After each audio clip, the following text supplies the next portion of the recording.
Good afternoon, everybody. Good afternoon. It's great to see we can pull a crowd almost as big as Beauty and the Beast on a Wednesday afternoon. Thank you for being here. My name's Daniela Retorto, and it is truly an honour to be here with you all today for the inaugural Jeff Bleich Centre Distinguished Lecture, Surviving the New World Disorder. And has there ever been a more pressing time to be having this conversation?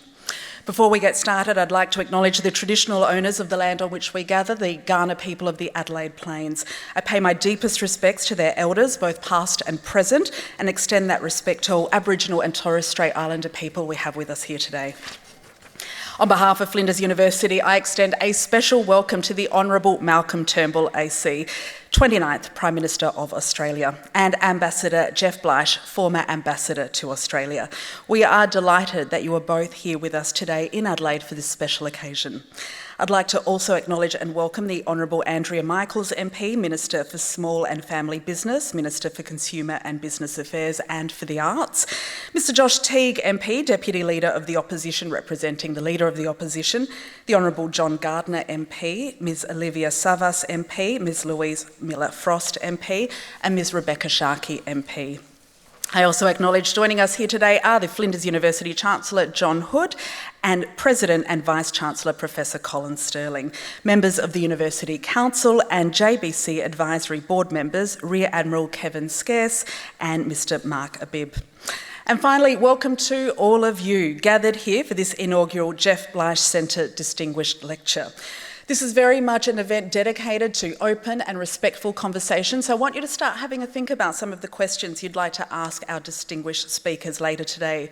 We're going to use an app called Slido. I'm sure you've used it before. If you haven't, it's very easy. Have a look. There's a QR code on the screen. If you'd like to take out your camera app, open it up, or you can go to slido.com and enter the code #JCB2025. Okay, we've got lots to get through this afternoon, so it's now my pleasure to welcome to the stage Flinders University Vice-Chancellor and President, Professor Colin Stirling. Please make him welcome.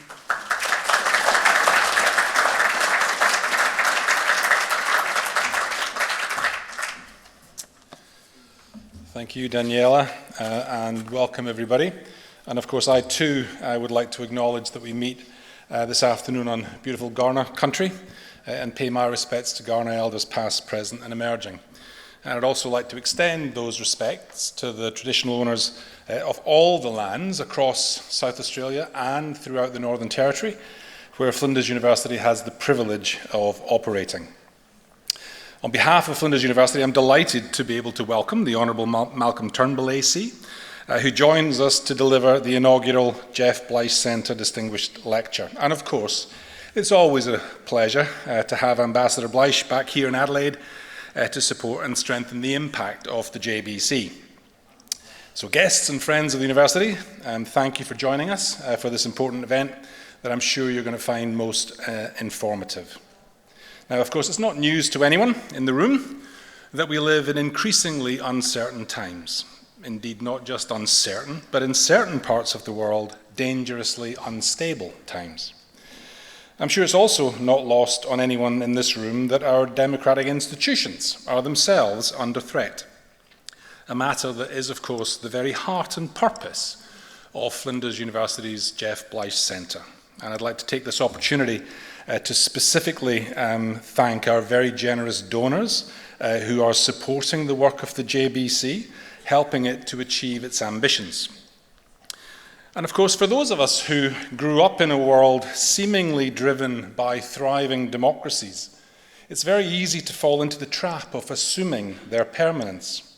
But of course, this isn't so, and it never has been. It was Aristotle who said that republics decline into democracies, and democracies degenerate into despotisms.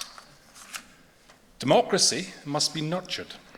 Franklin D. Roosevelt observed that democracy cannot succeed unless those who express their choice are prepared to choose wisely. He went on to say that the real safeguard of democracy, therefore, is education. And perhaps that's one reason why we're seeing universities being targeted by certain leaders around the world, with pressures being applied that appear intent on bringing those institutions to heel. And this is something that should be a concern, I think, to us all. Education creates powerful, life-changing opportunities for individuals, but it also delivers value for society and underpins the competitiveness of our economy. In Australia, the government has a target of 80% of school leavers to go on to tertiary education by 2050. This is important, not least because estimates suggest that in just the next decade alone, some 75% of all jobs will require a tertiary education. Now at Flinders, we bring together world-class research and education with lived experience, community engagement and industry partnerships to deliver positive impact for our community.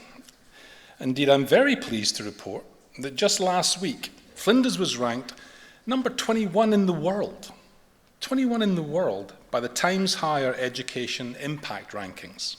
Now, why should you care about yet another university ranking, I hear you ask? Well, this one doesn't just measure university academic excellence. It doesn't focus on the height of our ivory tower. Instead, it measures the impact that institutions have through their contributions to society. The ranking looks at various different aspects of our activities, and I'll call out just three, because I'm very proud to say that we're ranked number 2, not number 2 in Australia, number 2 in the world for reducing inequalities. We're number 5 in the world for gender equality, and we're number 10 in the world for climate action.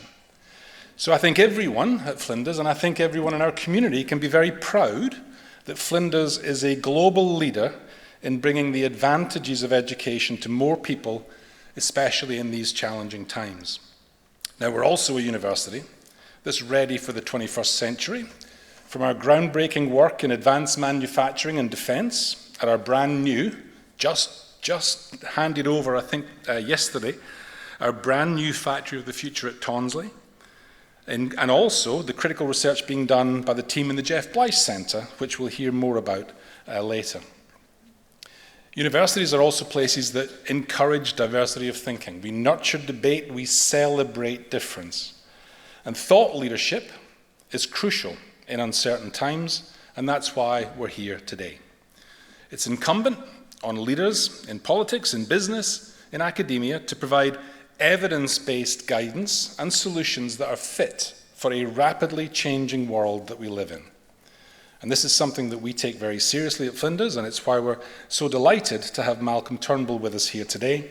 And it's a testament to the calibre and reputation of the work being done in the Jeff Bleich Centre that we have such a distinguished leader like the former Prime Minister of Australia, Mr. Turnbull, to give the inaugural JBC Distinguished Lecture. So, I'm pleased, delighted indeed, to see so many people join us this afternoon. And like you, I am very keen to hear Mr. Turnbull's reflections on some of the pressing questions of our time. Thank you very much.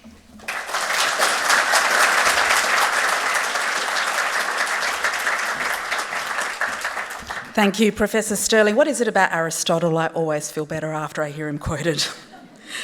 I'm now delighted to introduce our inaugural keynote speaker for the Jeff Bleich Centre Distinguished Lecture this afternoon, the Honourable Malcolm Turnbull AC. Yes, indeed. Australia's 29th Prime Minister, Malcolm Turnbull, brought a wealth of experience from international careers in law, business and media before becoming elected as the member for Wentworth in 2004 and then being elevated to Prime Minister in 2015. As Prime Minister, Mr Turnbull spearheaded significant reforms in Australia's personal income tax, education and childcare systems.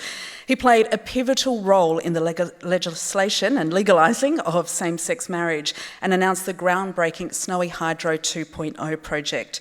Mr Turnbull also led the largest peacetime investment in Australian defence capabilities and outlined the nation's first ever national cyber security strategy. On the world stage, Mr Turnbull was instrumental in reviving the Trans-Pacific Partnership after the United States withdrew from that deal. And he successfully negotiated a deal with President Trump to maintain a refugee resettlement plan that he had with President Obama. Since leaving politics, Mr Turnbull has returned to business, acting as a senior advisor and investor in numerous Australian technology ventures. He's the president of the International Hydropower Association and continues to speak and write on issues including cybersecurity, geopolitics and renewable energy. So, as we enter an era of intensifying strategic uncertainty, questions of sovereignty, security and alliance management have never been more urgent. Please, a big Flinders University welcome for Mr Malcolm Turnbull.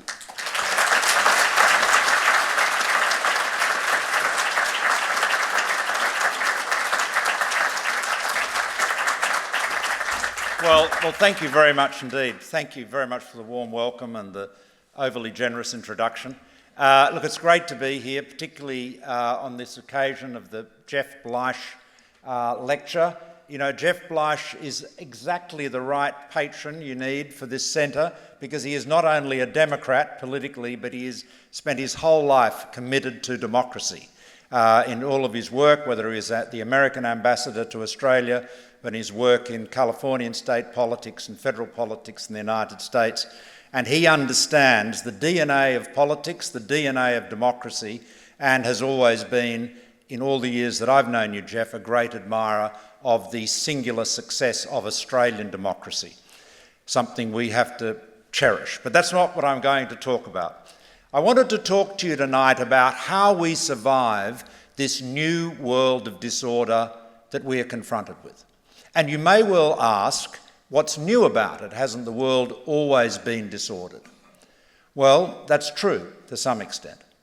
But we are facing a very, very different reality with our great ally and friend, the United States of America.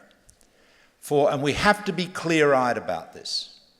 For over 80 years, here in Australia and in many other countries, democracies, that have been allies of the United States, we have been able to say that we shared the same values as the United States. We didn't always share the same interests. In fact, no one ever shares the same interests, but we shared the same values.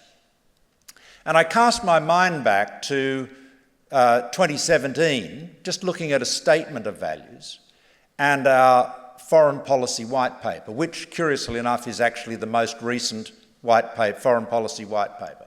But I think if you were to write one today, if the current government were to write one, the objectives it set out wouldn't be that different.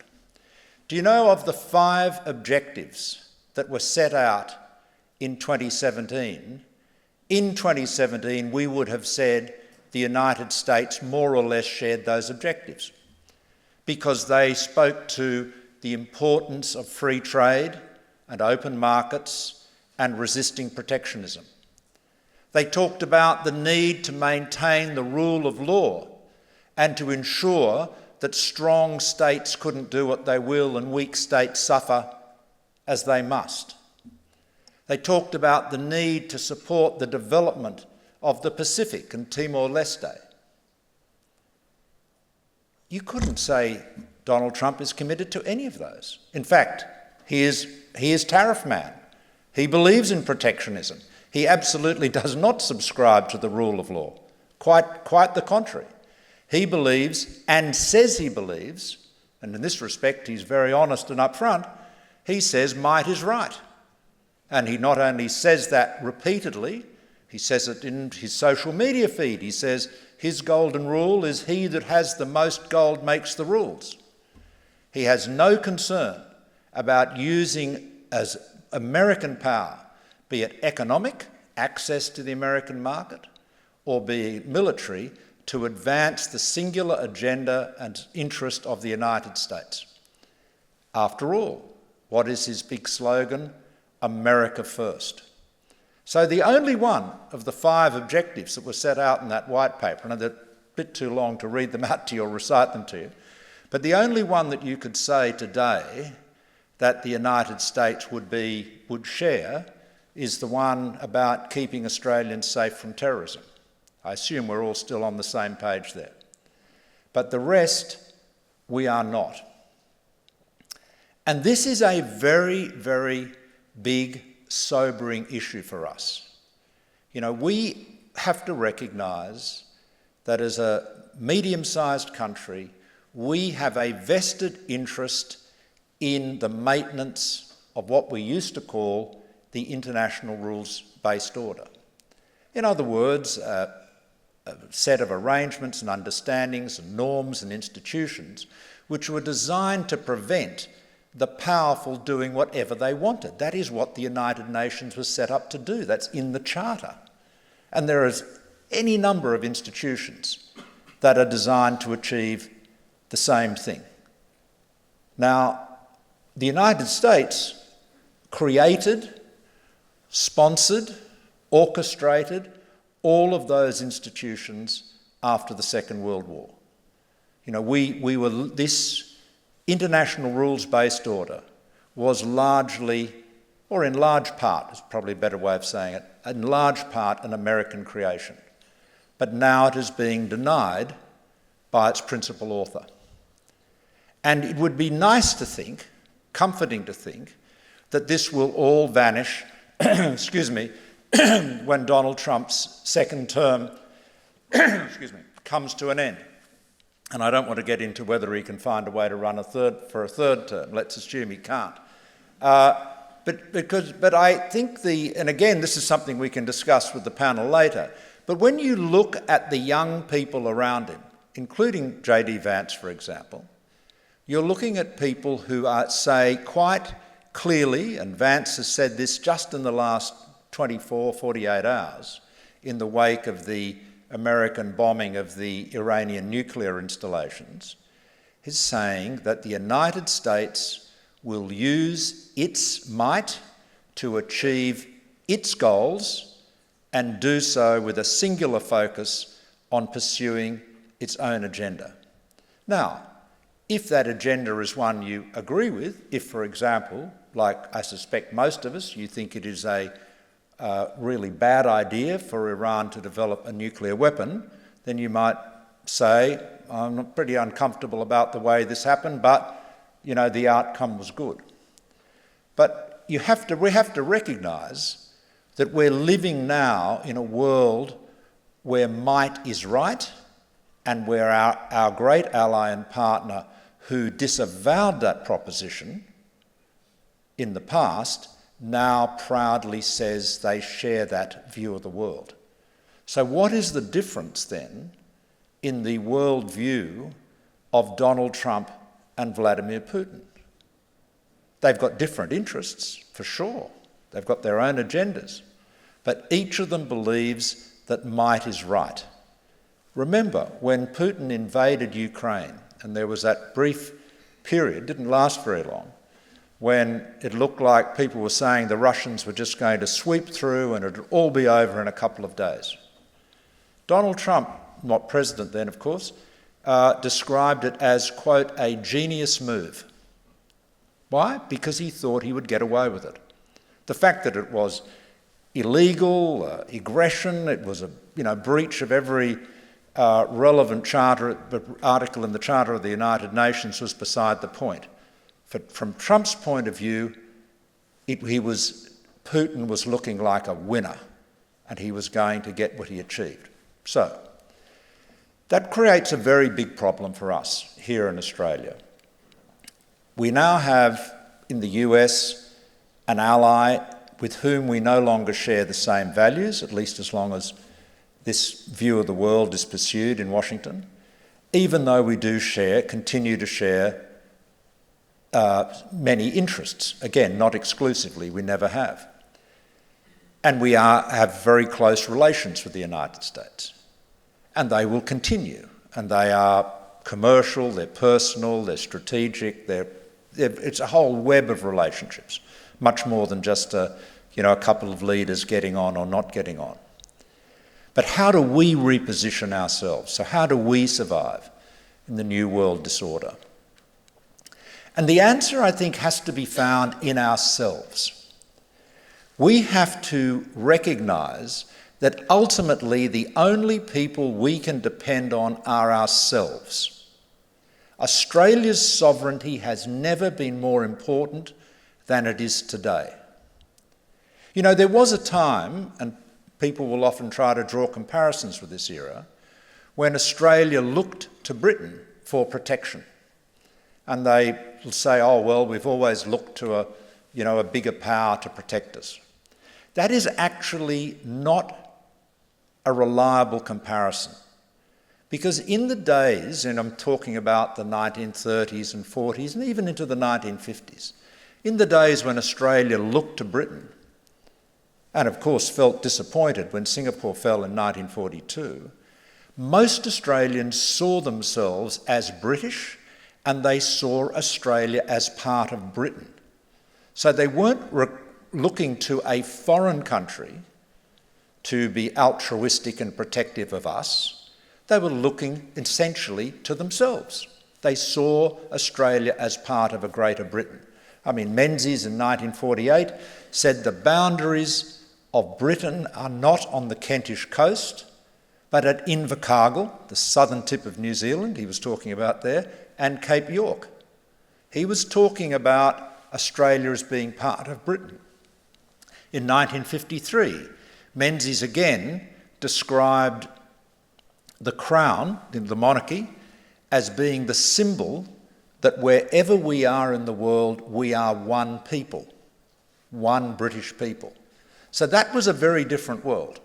And so in a sense, Australians looking to Britain in the 1940s was not that much different to, say, South Australians looking to the Commonwealth of Australia, saying, well, we are part of a larger whole. And that's why we can look there for our solidarity, our protection, our mutual defence. We don't have that relationship with the United States, nor do we seek to have it. And the United States now, through Donald Trump, is looking at all of its alliances and relationships through that America First prism. And so just as the United States is putting America first, so we have to put Australia first and look after ourselves. And so what's the answer to this? Well, let me deal with a couple of examples of this. Ultimately, we have to work with others. If you look at trade, for example, you know, back in 2017-18, I was able to persuade Trump, and it took a while, a lot of discussions, but to be fair, they were very intelligent discussions and transactional ones. But I was able to persuade him not to impose tariffs on Australian steel and aluminium because I was able to point out that he had a very beneficial trade relationship with Australia. We have no tariffs, no barriers to investment, no quotas, and the Americans had a big trade surplus. And Trump, as you know, regards a country that has a trade surplus as being a winner. And if you have a trade deficit, you're a loser. So he missed out on Adam Smith when he was studying at Wharton. So I was able to persuade him about that, and we went through all the intricacies of the economics of exporting steel to America. But now, we're now faced with a different environment. You know, our current government sought to make the same arguments, and Kevin Rudd and Albanese and Co and Don Farrell, all your fellow South Australians, sought to make those arguments, and they're just as good today as they were then, but the view now has changed. It doesn't matter whether the relationship is beneficial or not. Everybody is going to have to pay a tariff for the privilege of entering the American market. So that is why we now have 10% tariff on everything, and then on steel and aluminium 25%, although it's just recently been increased to 50%. I mean, these are extraordinarily hostile things to do to a country with whom you have such close relations, and indeed where you have a free trade agreement. But if you think that's bad, how do you feel if you're a Canadian? I mean, it's not so long ago, just a few weeks ago, that Donald Trump was saying Canada should be the 51st state and really shouldn't exist as an independent country. He said the border between Canada and the United States was a fiction. Who does that sound like? Isn't that what Putin says about Ukraine? It really shouldn't be an independent country. The border was just a line drawn by Lenin. It was all a terrible mistake years ago. And, of course, massive tariffs imposed on Canada and Mexico in breach of a free trade agreement, a long-standing free trade agreement, but one that was renegotiated and re-signed by Donald Trump himself in 2019. So this is a very different type of administration. Now, in terms of trade, we can't find an alternative to the American market somewhere. And to be honest, our trade with our exports to the United States are important to us, but they are a relatively small part of our trade, profile overall. But what we can do is not give up on free trade. And in the introduction, very generous introduction, thank you again, you mentioned the Trans-Pacific Partnership. That is a good model for the type of thing that we can do. The Trans-Pacific Partnership was a free trade deal, a very ambitious modern free trade deal that dealt with a lot more than just lowering tariffs. It dealt with labour relations, it dealt with environmental issues, it dealt with behind-the-border subsidies, it dealt with intellectual property, data protection. It's probably the most modern, ambitious trade deal extant in the world today. But it was an Obama-era agenda item. And Barack Obama regarded this as a key part of his pivot to Asia because the parties to this Trans-Pacific Partnership were 12 countries, including the United States, and all the major economies around the Pacific Rim. Canada, Mexico, Chile, Peru, Australia, New Zealand, Singapore, Malaysia, Vietnam, Japan, and others. Brunei, tiny Brunei was there. It was the only major economy, to be honest, in that rim that was not included in it, apart from China, of course, was South Korea. But it was a very ambitious deal. Trump pulled out at the beginning of 2017. Everybody assumed that the deal was completely dead. I felt it wasn't. I was encouraged in this by John Key, the New Zealand Prime Minister. I got mocked for saying it wasn't dead. People were talking about the famous Monty Python sketch with the parrot quite regularly. I'm effectively saying it's not dead, it's just sleeping. Bill Shorten said I was on a vanity exercise. He said that about just about everything I did, of course. You may have had a point. Anyway, I was able to persuade Shinzo Abe to stick with it. He was very, very worried about what reaction Trump would have if we kept it going. I was able to persuade him basically said, out of the room, out of the deal. And so we should keep going, and we did. And, after a few ups and downs and, twists and turns, it was signed. We lost one country, the US, and we picked up two adjectives, so it's now called the Comprehensive and Progressive Trans-Pacific Partnership, something the Canadians insisted on. I have to say, for reasons nobody ever really understood, but it was one of those, must imagine one of those whatevs moments. Oh yeah, whatevs, whatever you want, can we just move on? And that's continued. The United Kingdom has now joined it. And it's an example of being able, America's friends and all of the parties to the TPP, now CPTPP, were American friends, not all allies of course, but friends. It's an example of what you can do without the United States. So you don't need American leadership for everything. We have benefited mightily from American leadership, but we can do a lot of things with others. Lee Kuan Yew famously said in the 1960s, he talked about, it used to refer to a Chinese proverb, that the big fish eat the little fish and the little fish the shrimps. And he said, well, Singapore's a shrimp, so we're going to survive by being a very poisonous shrimp, and we're going to have a lot of fishy friends, and we're going to give ourselves our security through our alliances and our own ability to defend ourselves. And so the CPTPP as it now is a good example of what middle powers can do, that's to say powers other than the superpowers of China and the United States, can do to maintain the values that we still believe in, even if the US does not.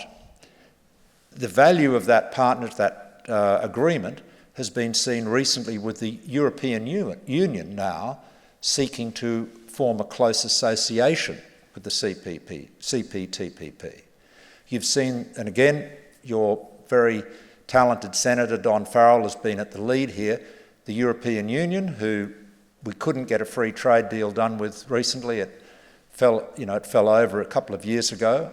An initiative started during my time, in fact, but it foundered. Now the Europeans want to come back to the table. And we're starting to see countries outside, other than the United States, continuing to work together to pursue those values of free trade and open markets. So I guess that is on the economic side, on the trade side, the answer is we have to stand up for ourselves, we have to work with like-minded partners, but we must not just assume that free trade is over. Because frankly, we have a massive vested interest in free trade. Protectionism makes no sense for Australia. It never did, but it certainly doesn't now. And that's why it has, by and large, with a few bumps along the way, by and large has strong bipartisan support. Let me turn to the more difficult and complex area of security. The United States has become, in terms of security, and again, this is overt. This is not a criticism of the United States. This is what it is saying to its allies. It is both more demanding and less reliable. And you see this with, J.D. Vance, for example, very good example. He gave an interview in which he talked about Europe, and he says, Europe should not be a permanent vassal of the United States, security vassal of the United States. And he praised the former French President Charles de Gaulle, General de Gaulle, for having insisted in the 1960s that France retain complete sovereign autonomy over its own nuclear deterrent. And in fact, pulling France out of the NATO integrated command. I mean, France is still part of NATO, but French troops, if they go into combat, take their commands from French officers, not from an integrated NATO command. And Vance said de Gaulle was right. In other words, he's saying and Trump has exactly the same view, he's saying, not only do you need to spend more, you need to stand on your own 2 feet. And so for the Europeans, this is a meeting going on in Brussels now, in The Hague, I should say, the NATO meeting, the challenge is for them to spend more. Now, some people might say, well, that just means they've just got to spend more, buy more stuff from the United States. The message actually is stand on your own 2 feet because you can no longer count on us. The twist with the Trump message is different from what we have seen in the past, because every American president, including Jeff's friend Barack Obama, has said to the Europeans, you've got to spend more, you've got to do more. You're not doing enough. Why are we doing all this heavy lifting? And that's been a fair criticism. But what Trump is saying is, not only you must spend more and do more and stand on your own 2 feet, not because it's unfair to us, but because you might be on your own. You can't count on us in the way you have. And just to make that perfectly clear, look how Trump has dealt with Ukraine. This is the war that he was going to, bring peace to in the first day.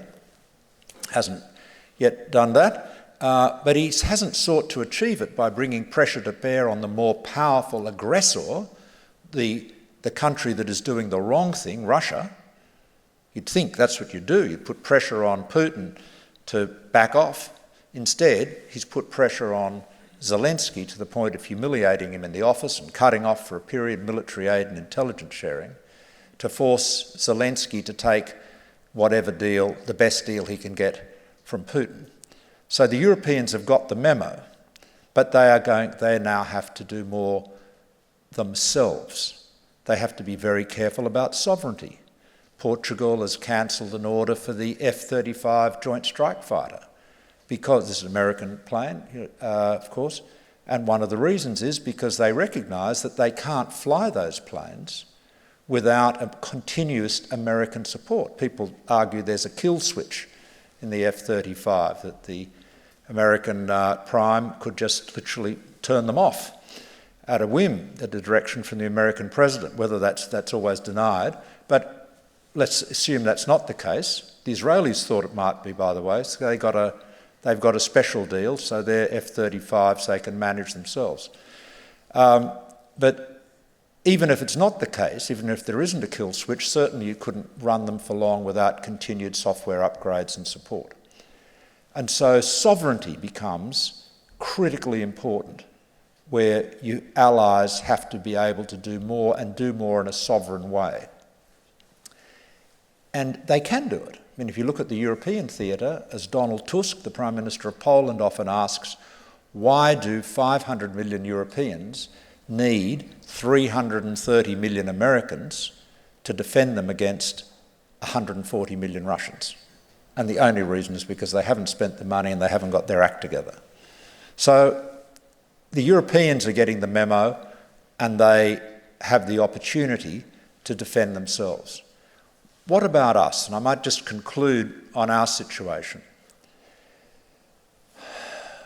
Very sadly, Australia sacrificed, reduced its sovereignty considerably just at the time America was beginning to become less reliable. This is with the AUKUS deal.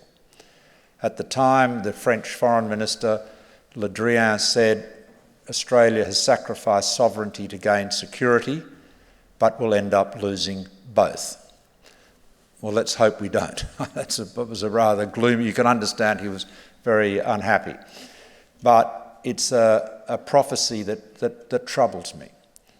Because we have gone from a situation where we were building a submarine force in Adelaide with complete control over the IP. We'd acquired all the IP, we were in command of it. Yes, they might have cost more, yes, they might have taken longer, but if they had, it would have been entirely our fault. You know, I mean, that we couldn't have blamed anyone else for that.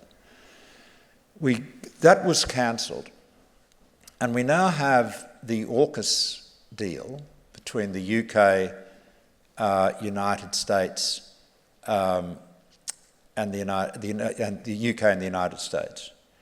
And as you know, the central part of that is the acquisition of nuclear-powered submarines, of naval nuclear propulsion. You can't buy submarines of any kind off the shelf, but nuclear-powered submarines take a long time to build, and they represent the single most valuable part of the United States Navy's fleet. Surface ships, as you've seen, have become more vulnerable than ever. Look at the Ukrainians. They have succeeded in effectively winning the naval war in the Black Sea, and they don't actually have a navy. With drones, with autonomous weapons, the Russian Navy's ships have either been sunk or are bottled up in a safe port. So submarines are very, very valuable. The deal with AUKUS involves, in the long term, Australia building, and in Adelaide, so that's good, nuclear-powered submarines in partnership with the United Kingdom, essentially on a British design. But that design is not yet complete. The most optimistic scenario would be the first boat out of 12 would be available in the early 2040s. I think all of us who've had experience of defence projects would say you can add a lot of billions, whatever the number is, add many billions to it, and whatever the years are, add many years to that. So this SSN AUKUS is a very long way off, and I'm sure the students here will live to see it either fulfilled or not, but I suspect some of us will never know. So in the meantime, what do we do between the retirement of our existing Collins-class submarines, which are getting older, and that was the capability that the attack class, the subs we were building with France, was going to fill. What do? And so the proposal was for the Americans to sell us, 3 and possibly 5 of their Virginia-class submarines, which are their current attack submarines. These are really the most important assets in their fleet. Now, the problem is, of course, that America is short of these submarines. They have about 20 less in their fleet than they believe they need. The older attack submarines, the Los Angeles class, are retiring faster than they can build new Virginias to replace them. Their current rate of production is, according to the Navy, only 1.1, average 1.1 a year. It's been between 1.1 and 1.2 for quite a while. It needs to be well over 2 to be able to meet the US Navy's needs and our needs. So this was a risk. The American Congress was so concerned about that they set that risk out in the legislation.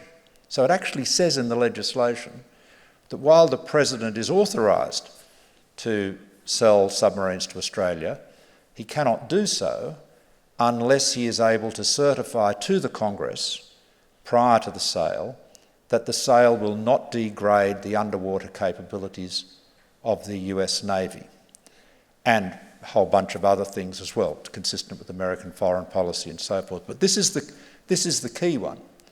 And this is the point that has been of great concern to many people in Washington, including the Under-Secretary for Defence, Bridge Colby, who is undertaking a review of AUKUS at the moment. And he has simply made the point. If these are the most valuable assets in our Navy, most survivable assets in our Navy, if we are already short of them, and if we are producing half as many of them as we need to replace retirements, how can we possibly transfer any of these vital assets to another country, no matter how friendly and fond we may be of that nation? And so that is a deal, ladies and gentlemen, that our governments, the Morrison government, Albanese government, signed up to. What are the Americans getting out of this? They're getting a big submarine base in the dockyard to support submarines in Perth, which will cost us many billions of dollars, like $15 billion, if that's some, if not more. They're getting $3 billion in cash, these are all US dollars, to support their submarine industrial base, but they do not have an obligation to transfer us any submarines unless effectively they can spare them. And so that's where we've got to now. At this time, when we need to be more sovereign, more independent, we're in a position where we are likely to end up with no submarines, because there will be a big gap between the retirement of the Collins and the arrival sometime in the 2040s, we hope, of the new submarines with Britain. Here we will be, this island nation that's been talking about the need to have new submarines for decades, and we could very likely, I would say almost certainly, end up with no submarines of our own. And the challenge that we face is, what are we going to do about it? When you talk, whether you talk to the Defence Minister, Mr Miles, you talk to the admirals and so forth, you would have seen some of them on Four Corners the other night. When you say, what are you going to do? What's your plan B? They give you a glassy-eyed look and say, there is no plan B. We're steaming on with plan A. Unfortunately, plan A is not under our control. And this is the problem of abandoning sovereignty. You see, the only people we can count on are ourselves in the final analysis. And in a time when our values are no longer shared with the United States, in a time of the most unpredictable time we've seen for decades in international affairs, optionality, sovereignty, the ability to control our own destiny is more important than ever. And regrettably, we've sacrificed that. So the challenge for us, and our challenge for our government, is to reclaim Australian sovereignty. It's not going to be easy. This is not an anti-American thing, let alone an un-American thing. The American administration is inviting us to do this. No Australian government that stands up for itself and defends its sovereignty could be criticised by an administration whose vice president praises Charles de Gaulle, who did exactly that for France. I mean, remember, there are two powers in Europe, in Western Europe, that have nuclear submarines and nuclear weapons, France and the United Kingdom. Britain's, both its submarine propulsion technology and its nuclear deterrent, are completely dependent on American technology support and concurrence. It is not a genuinely sovereign capability. France's is not. And who is the lead? What is the country and the president that is being praised by J.D. Vance? Not the British prime ministers that shared their sovereignty with the United States, but the French president who stood up for his own nation. So, you know, in an age of America first, we need to be thinking about Australia first. Sovereignty is more important than ever, and we need to reclaim it.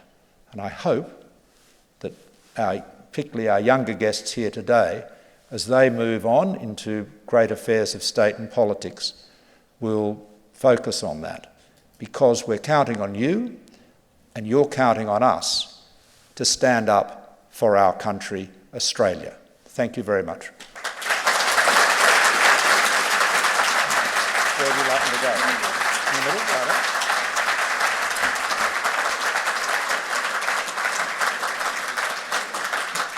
Thank you so much, Mr. Turnbull. And as he takes a seat, and we've got so much to unpack there, and I know there's already half a dozen questions waiting for Mr. Turnbull, but I think what you said at the outset, that we are facing a very different reality than what we've known, and we have to be clear-eyed about it, is a good place to start. So I'd like to invite now our panel to come and join us. Ambassador Jeff Bleich, Professor Rodrigo Praino and Dr. Maryanne Kelton to join Mr. Turnbull on stage for our discussion. And as I do that, I will introduce our esteemed panellists. Ambassador Jeff Bleich served as the US Ambassador to Australia from 2009 to 2013 and as Special Counsel to President Obama.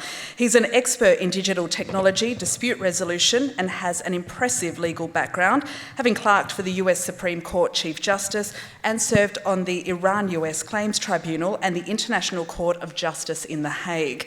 Last year, he was honoured as a legend in the law at the Library of Congress. He currently serves on several boards, including RAND Australia and the Australian American Leadership Dialogue, and of course the Jeff Bleich Centre on Democracy and Disruptive Technologies at Flinders is named in his honour. Please make him welcome.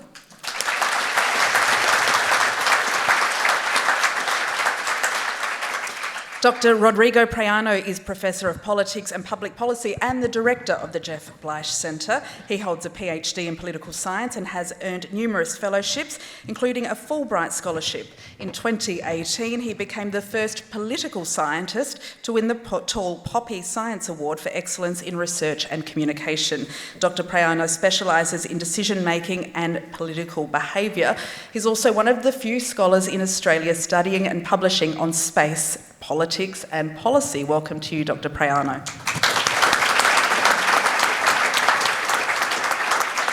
And joining us also for our discussion is Dr. Maryanne Kelton. She's a senior lecturer in international relations at Flinders University. Her research interests concern socio-cybersecurity, the strategic implications of emerging technologies, Australian foreign policy and alliances, and economic statecraft and trust. Dr. Kelton is currently engaged in strategic analysis of uncertainty and trust in the digital age. Once again, a warm welcome for Dr. Kelton.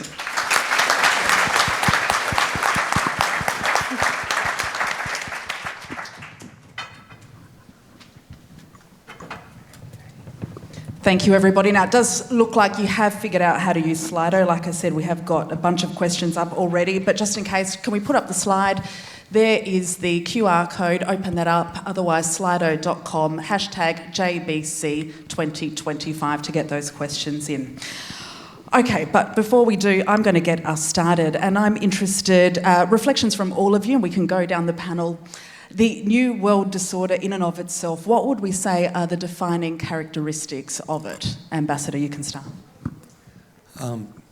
I first want to thank Prime Minister Turnbull for just an excellent review of where we are and what some of the challenges are, not only for the United States and Australia, but for all world leaders who share the values of the traditional liberal world order that has provided stability and prosperity over the last 80 years. I think you kind of put your finger on it, Prime Minister, which is, are we going to go together, or are we going to go alone? There's a proverb in Africa, which is, if you want to go fast, go alone. If you want to go far, go together. I think we are concerned about an order which has been very good at making progress, sometimes slower than we expect, but in a stable, reliable, productive world, moving to one in which everyone's an individualized actor because they're forced to be. They don't have friends they can trust. And that's where disorder comes in. It's like a strong family. You can make stumbles, you can make mistakes, but somehow you're going to muddle through. If you're a family where everyone's operating independently, that usually doesn't end up well. And so I think talking about the need to put yourself first, do some self-care, but what is the balance? What is the balance on that? I think that's my big takeaway. Mr. Turnbull. Well, I just spoke to you probably for too long, but I think, in a nutshell, I think we're living in a might is right world. I mean, Andrew Hastie is a youngish member of Parliament from Western Australia, former soldier on the Liberal Party side, just said the other day that people who talk about the global, rules-based order are indulging in nostalgia. That's a very clear-eyed assessment. So, I think that is. I think, we have to play the hand of cards we're dealt, and unfortunately, we're now in a might is right world where President Trump, as I said, his core values have more in common with Vladimir Putin's than they do with any of his predecessors, Republican or Democrat, in modern times, and that's that. And he doesn't make any bones about it. So that's not a sledge. He says it. He says the quiet bits out loud. Dr. Kelton, your thoughts? Thank you, and thank you to the former Prime Minister for those expert insights. I might just say something about how I understand the fragmenting order. One, it's a much more multipolar world, and we see the re-emergence of former powerful entities from the 15th, 16th, 1700s, who then went through a process of colonisation and are now rejoining the system. So we need to think about how power sharing or power contestation takes place. We also have what I would say is a unified threat environment, that now it is quite possible not only for traditional kinetic effects, so land, sea, air power, to prosecute aims inside the state, but also in an opaque new world of cyber and digital threats being directed right inside the state to individuals and communities and to epistemic or knowledge communities.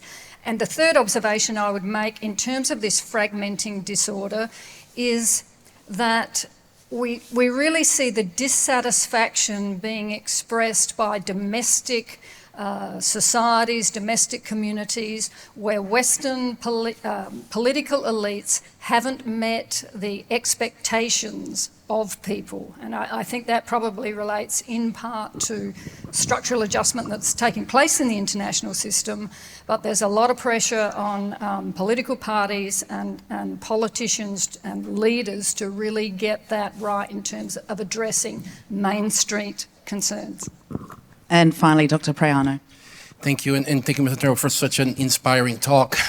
So to me, the main issue and the main defining characteristic of this new world disorder is uncertainty, right? And the uncertainty that we have now generates lack of trust.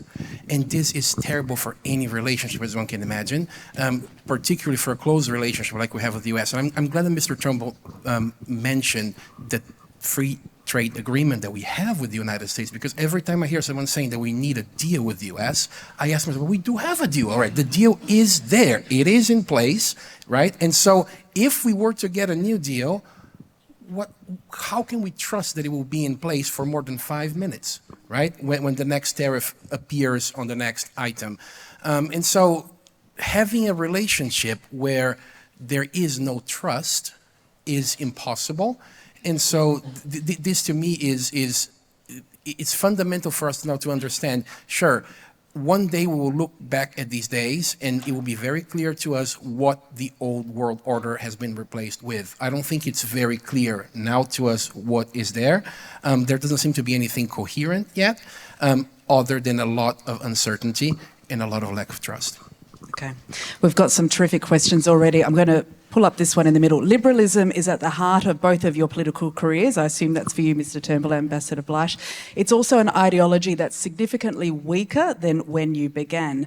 Is there still a place for liberalism in political life? And if there is, what is to be done? Great question. Thank you. Whoever wants to take it first. You go first, Jeff. Yeah, I hope we're not blamed for the fact that it's weaker than when we began. I think we tried our best. My sense is that one of the challenges of liberalism and its success is that it made people complacent. The liberal world order came out of a world in utter chaos. It came out of 2 world wars, a Great Depression, a mass pandemic in the years leading up to the time where everyone came out of this world on fire. Millions of people lost in wars and plagues and just brutality towards one another, and said there's got to be a better way. And they took the responsibility of citizenship seriously, and they dialed back their expectations for themselves, and they thought we need to work together with our neighbors, with our partners. There needs to be greater understanding internationally, and there also has to be a greater sense of civic understanding. And there was a heyday for a certain period of great thinking and great foundation building and great success. But that success led to this belief that this is, we have perfected democracy. We have perfected society.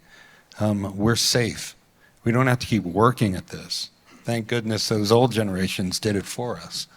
And I think we just let the foundations start to crumble. And so what will it take in order to restore liberalism? I would hope that it's common sense, but I think it's more likely there will be some chaos and there will be some crises around the world. And hopefully we don't have to go through the same ordeals that we went through in the earliest part of the 20th century. That we'll be able to remember the lessons learned. We have a roadmap for how to restore order, and we will follow it. Look, very briefly, I think if you ask the question, why have you got this sort of rise of what we might call populist authoritarianism in a number of countries? And, Trump is clearly part of that. It is because the liberals, the liberal order, the traditional order, democratic order, has not delivered. You've had falling living standards, you've had, rising inequality. The system has not delivered. And so, if you want your liberal democracy to be sustained, it has got to deliver for everybody. So that would be my answer to the question of why has it failed. Does it still have a role? Yes, it does, because populists invariably get found out. The problem is they have a habit of entrenching themselves and making it very hard for them to be voted out. So that's which is another issue, and finding out their failure can be very long and painful. But I think it's really up to everybody involved in politics and government, and that of course means every voter, to make sure that our political systems deliver for everybody, and so that everyone feels that they are getting a fair crack of the whip, that they're getting a fair go. These are very Australian sentiments, I'd have to say, and I do think with none of us can take any credit for this because it's well over a century old. We are so lucky to have the electoral system we have with compulsory voting and preferential voting. That does at least mean that our politics is mediated at the centre, which, you know, is where you're more likely to find solutions that work for everyone. Maryanne, I saw you nodding along if you'd like to add some thoughts. I think I might just add to that. I mean, what are the skills and approaches that are at the heart of liberal democracies is consensual, tolerant decision-making. Yep. And I think we really need to think about where our technology companies are standing in that space and how they are either contributing or detracting from the possibilities of that. So yes, I think we spend these days a lot of time talking about trade, more than any of us did before, probably. But what I like to remember is that when Donald Trump held that Liberation Day and imposed effectively tariffs in every trade partner of the United States, he didn't kill free trade, right? He killed free trade with the United States.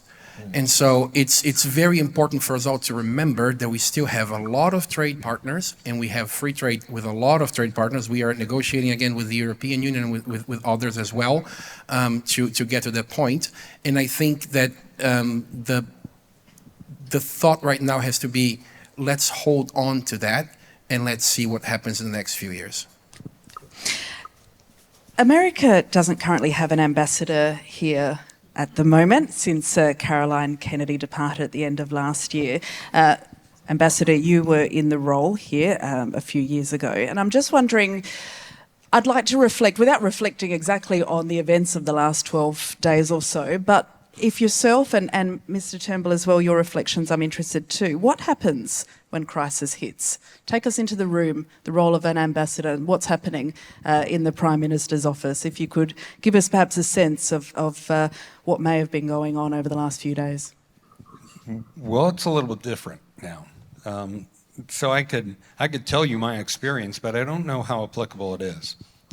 In my time, there was a direct pipeline for me to the White House and the President, but also through the State Department and through the Department of Defense and through other relevant departments.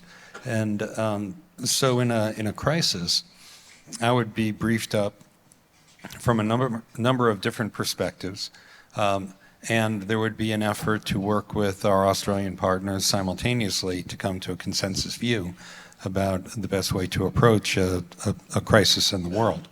And I can give examples when, there was the, near meltdown at Fukushima. And we had assets here in Australia, American assets, Australian assets, that could be used to cool down the second reactor. We had about 48 hours to make some very hard decisions very quickly, and we were able to do it both because we had systems in place where people knew each other very well, but we also had a lot of trust. I remember we were standing on the runway after we had loaded these cargo planes with, these water cannons, and I turned to the person next to me, who was an Australian Chief of Defence Force, and said, "This is amazing. Do we know who's paying for this?" And he said, "I don't know. She'll be right, mate." And I was like, "Yeah, she'll be right." It was very different because of two things. One is there was a process that both sides understood, and there was a lot of trust. And on the basis of that, that's how things would get done. We're in a very different environment. A lot of decisions are made directly out of the White House without consultation. The Director of National Intelligence had a different assessment of the risk of Iran than the President, and the President just made a judgment ignoring the assessments. So it's just very different. And to put myself in the position of being the ambassador, I think I would get a therapist. I think that's what I would do.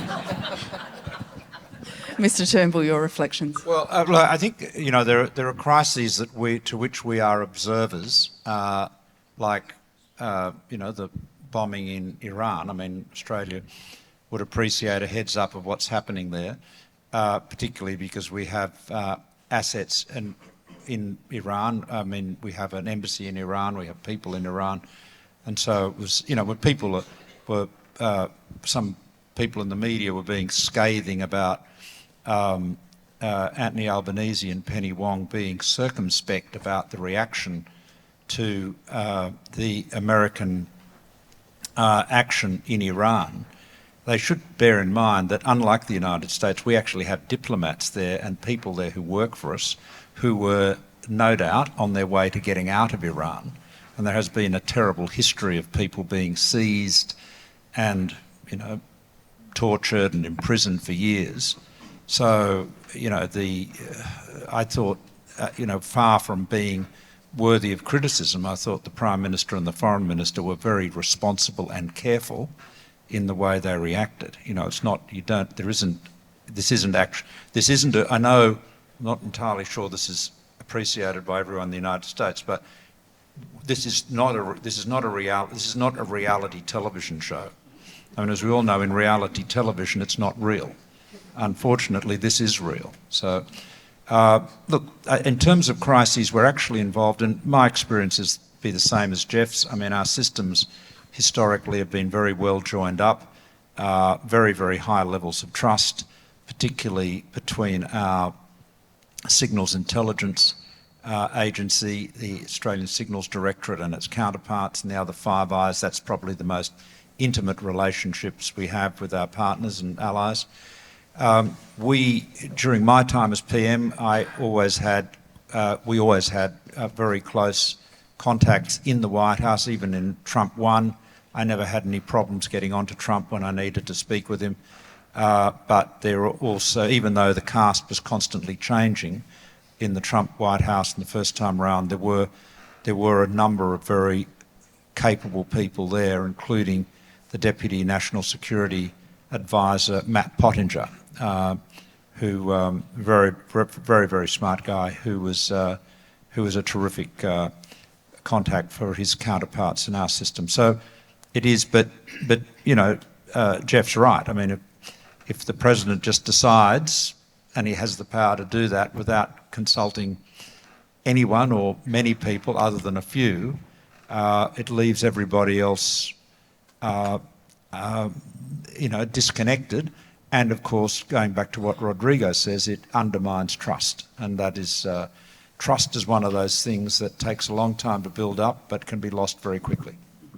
We've got a perfect Jeff Bleich Centre for Democracy and Disruptive Technologies question from the audience. With the ever-increasing penetration of AI through all industries, what needs to be done to protect our democracies through the resulting social upheaval that this will create? Who wants to take that one? I'd like to hear from others, but I'll take a stab at this. I'm focused on AI these days in particular. First, I'd like to use a tech term. I'd like to double-click on something that the Prime Minister said, which is that we've had a technological revolution that has fundamentally changed the economies of our countries and has disrupted a lot of settled expectations. And a lot of the disorder that we're seeing and the rise of authoritarians in countries is because this new economy has left people behind. And there isn't a sense that government is dealing with that challenge. There's been this runaway technology and walkaway governance. And it has created an anxiety where people want to sort of slow things down and have a very clear direction from one person who they can hold accountable.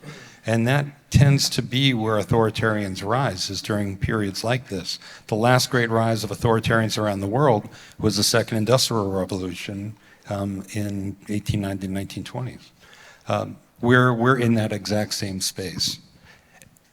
So if we're already feeling anxious about new technologies and their impact on our democracy and our ability to predict our own lives, AI takes that to a whole new level. This will be much bigger than anything that we've experienced in the digital revolution to date. It's going to be like the equivalent of electricity. It's not just, we're adding some new feature. It's like once electricity hit, every industry was disrupted by it. Everything changed. That's what AI will do. And the question for us is going to be whether we can harness it in a way that really solves massive human challenges. You know, sustainable clean energy for forever, in perpetuity, that doesn't require destroying our planet, our planet's ecosystem, or the ability to solve most medical conditions, allow people to live much longer and healthier lives, or is it just going to overwhelm humanity and destroy us? I think there's a real responsibility for government to step up, and this could be the crisis that forces us to do it. I think the other thing is the companies that are doing it, they kind of learn lessons from social media and other things they put out into the wild and didn't work out so well. There's an opportunity to establish what's called constitutional AI that has the features that Maryanne was talking about, that has transparency and tolerance and putting humans first as foundational elements, and that won't be able to operate without those features. I think that's where we need to go. But I think the only way to really drive that is going to be people expressing great concern now that technology develop in that direction.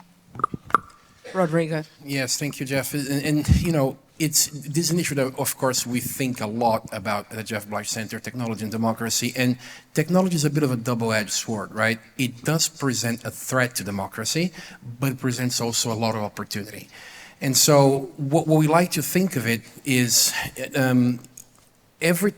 most of the time people approach me to talk about this topic, what they start talking about are the threats, right? How's technology going to be a threat to democracy, social media, disinformation, misinformation, et cetera, et cetera. And we are very interested at looking at these issues and trying to find solutions to them, but we cannot be afraid of the technology itself. The example Jeff mentioned, electricity, I think it's a great one. Electricity shocks you, right? It's something that can hurt you, but it's also something that can do a lot for humanity and has done a lot for humanity. So artificial intelligence is going to be exactly like this, is going to bring it to a new height. It's going to be everywhere. We can't be afraid of AI. We need to embrace AI. We need to understand how to utilize it properly and ethically. There needs to be governance structures around it. There need to be rules that are shared. And it is an incredible opportunity to improve what we do and to reinforce democracy. If we get that equation right, we will go into great places. Maryanne, I know you've got some thoughts, but I also just want to throw out the question, who's going to regulate this if we can't get cooperation on old school stuff such as trade?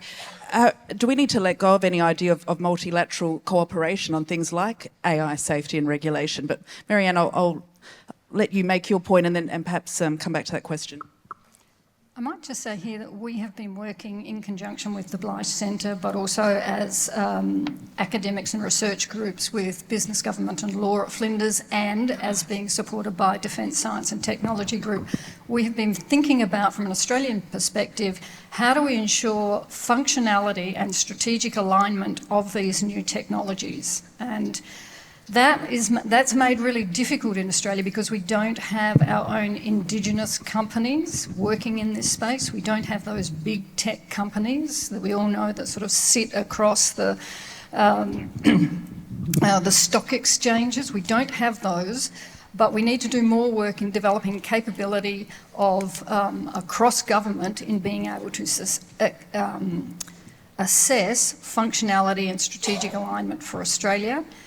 And, we really need to be able to have the support mechanisms and support frameworks for identifying appropriate procurement technologies for Australia, and to really keep in mind that the business model interests in the private sector are not synonymous with government interests and societal needs, and that really needs to be understood. So to that regulation piece, Mr. Turnbull, as well. Look, I mean, talking about regulating AI, of course, it's a vast topic. Let me just talk about some political things, and Mark Habib, who's a political genius, may well appreciate this. May have some views on it, Mark, that'd be superior to mine. But one of the big challenges we face is the ability nowadays to target individual voters individually. Micro-targeting is possible in a way that it didn't used to be. I mean, in the old days, you know, you might send out a newsletter to over 65s in your electorate, or you might send it out to women or men or, you know, young men or whatever. It was pretty broad brush. You're now in a position to target people right down to the individual. And of course that means that you can get messages that are being sent that are only visible to those people you're targeting.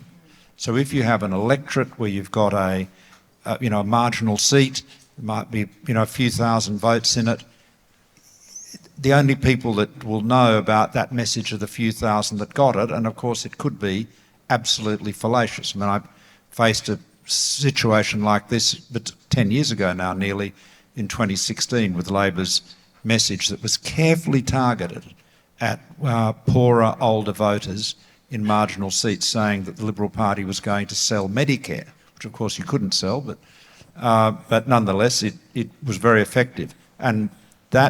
But the ability to do that kind of thing is even greater. And of course with AI, you could have a vision, a video of, say, Beck Sharkey, who's here, is the member for Mayo. You could have a vision of Beck Sharkey saying something completely at odds with what she has campaigned on, and that could be sent to a relatively small number of people, people that might be more vulnerable to it in her electorate, and that could literally turn the table. So I think while I don't think we'll ever successfully have legislation that says you can't tell lies in election campaigns, because people will always argue, you know, what is a lie, and, you know, you get truth in advertising is pretty tough in a political context.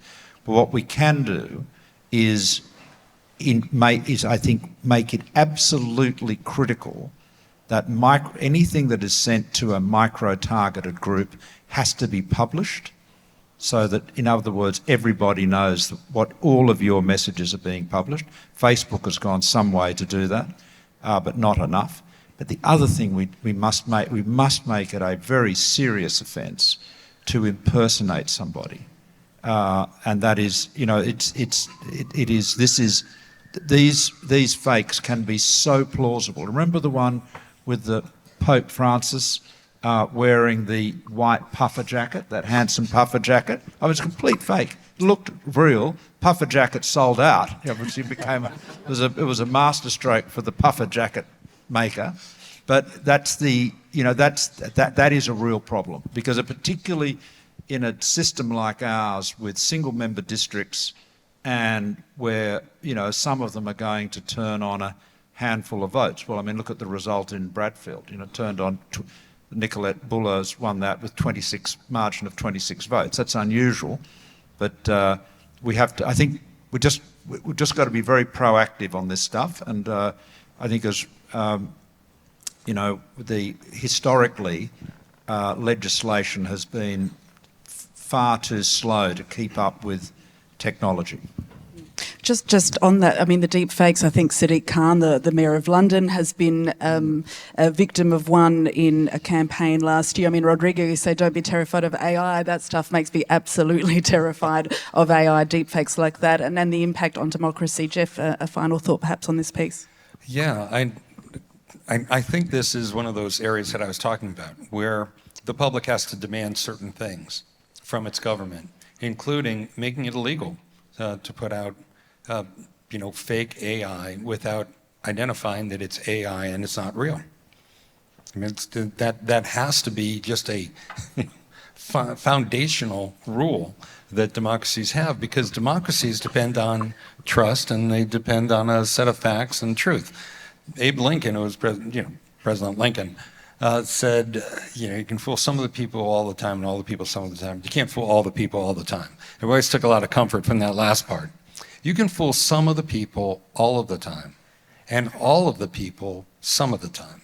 And these machines can make it possible that that number gets really big, unsustainably large. That's what I think we're experiencing. And so there is a responsibility for not only AI manufacturers and users to be more literate, but also for governments to weigh in on elements like that. There's work to be done, but we can't just wait passively for someone to do it for us. I think this is a moment for democracy and for citizens to reassert themselves. Mr. Turnbull, another question, I assume it's for you only. In your view, are there any Plan B options that could deliver sovereign nuclear submarines any sooner than the current plan? I think there's certainly Plan B options that could deliver conventionally powered submarines sooner than the SSN AUKUS, so sooner than 20 plus years away, and that could, that there are a number of opportunities there with other partners. In terms of nuclear propulsion, there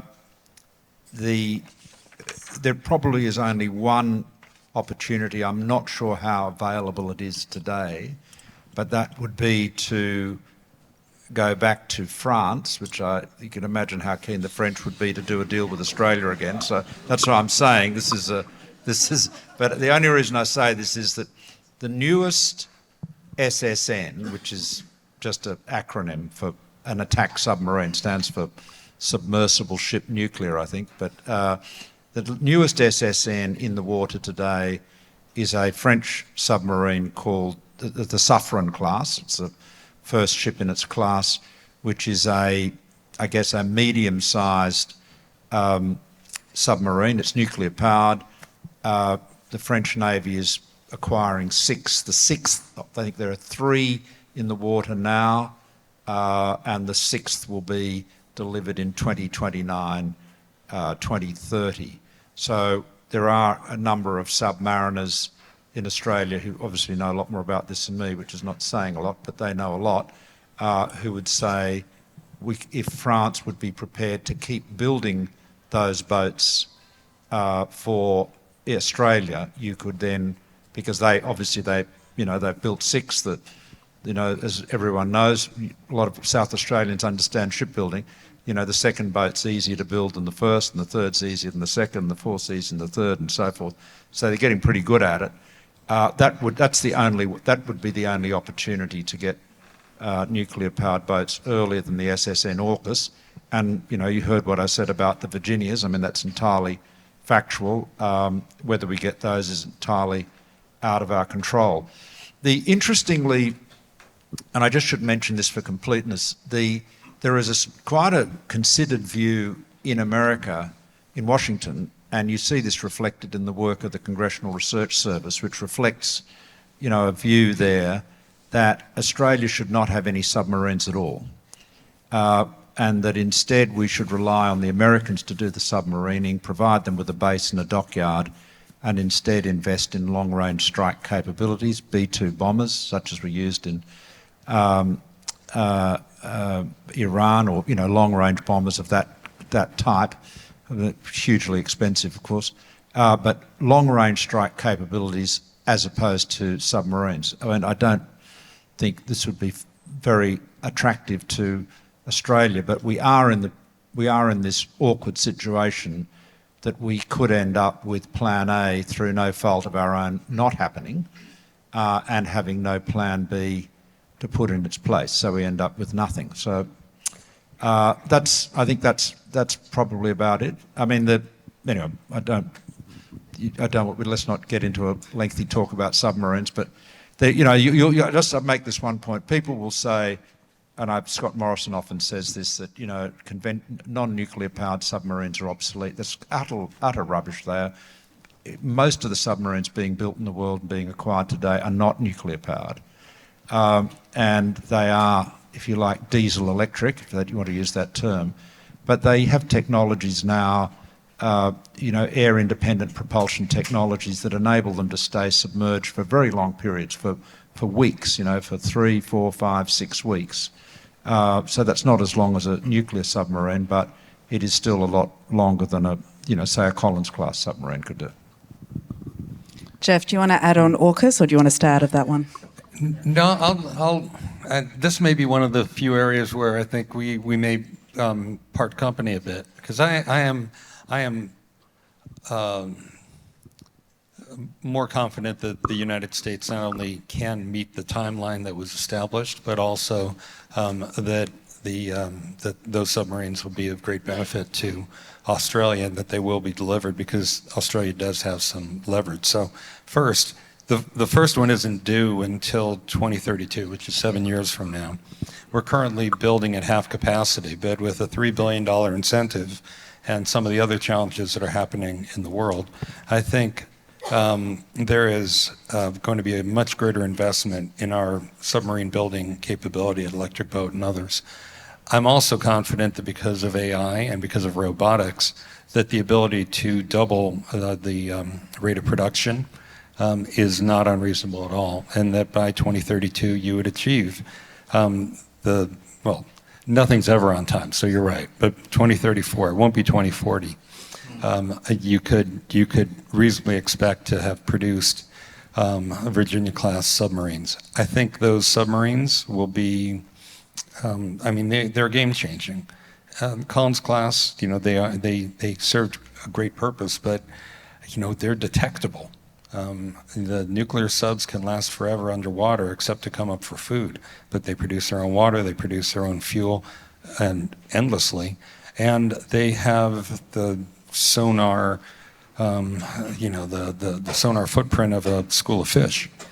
So they're just pretty much undetectable. And so I'm not sure that's quite right, but I think the great advantage they have is speed and endurance. I agree. And look, I hope you're right, Jeff. I'm just saying there is a real risk. The task before the US submarine industrial base is not just more than doubling the production rate of Virginias. From next year, from 27, they've got to be delivering a new SSBN. This is the big ballistic missile submarine, which is 2.5 times the tonnage of a Virginia-class submarine. So when you consider the new Virginias are 25% bigger than the old Virginias, again, this is why you don't want to get into the weeds of this, but the construction task ahead of US submarine industrial base is actually in tonnage terms, 5 times what they were building, say, in 2012. So it is a massive, massive lift, and the problem is, they've got an ageing workforce, and they've poured a huge amount of money into it, but the production rate has not yet increased. So I hope you're right. I really do. I hope you're right. These are the sort of normal conversations we used to have as governments, and I miss them. I'm not a doomsayer, but my concern is that we literally have no agency or leverage, right? I mean, it's ultimately we bear all the risk, but we've got no influence over it. Well, even then, the access to the bases are just one of many things that the United States depends on Australia for. So if we're not delivering on things that we promised, Australia has its own tools, and I think there will be give and take in this relationship. There's no chance that those would be withdrawn. So I think the problem is it's a risk we assume. Anyway, let's hope it works out. But she'll be right, mate. Isn't that? Exactly. She'll be right, mate. She'll be right, mate. Yeah. So that's. All right, I'm going to move on the conversation. Wasn't my idea of good government, I can tell you. We're going to move on to political donations. Another question from the audience. To what extent do you believe... I didn't know this was a fundraiser. The best part is we've got Admiral Scarce here, who probably, can talk both of us under the table on it. Yeah. So we'll have that later. Exactly. The successful deliverer of the AWDs, indeed, Admiral Scarce. Back to political donations. The question goes, to what extent do you believe the effects of donations, lobbyists and the political objectives of the press influence decisions made by government and an effective working democracy? Who wants to pick up that little hot potato? Well, I'll just answer it quickly. The lot. A great deal. A great deal. Too much. They're all different, but I think the the press, all of the above. So that's just reality. Probably less so in Australia than in the US because of the differences in our legislative process. That's a big issue for sure. And transparency is clearly the answer. I think the single most destructive change in American policy to cause the decline of our democracy was the elimination of campaign finance rules. There are no rules in the United States. Whoever has the most money can donate as much as they want. They can buy congressional seats, and they have done so. And they find that they can get a much better reward from those donations than from anything else in terms of return on investment.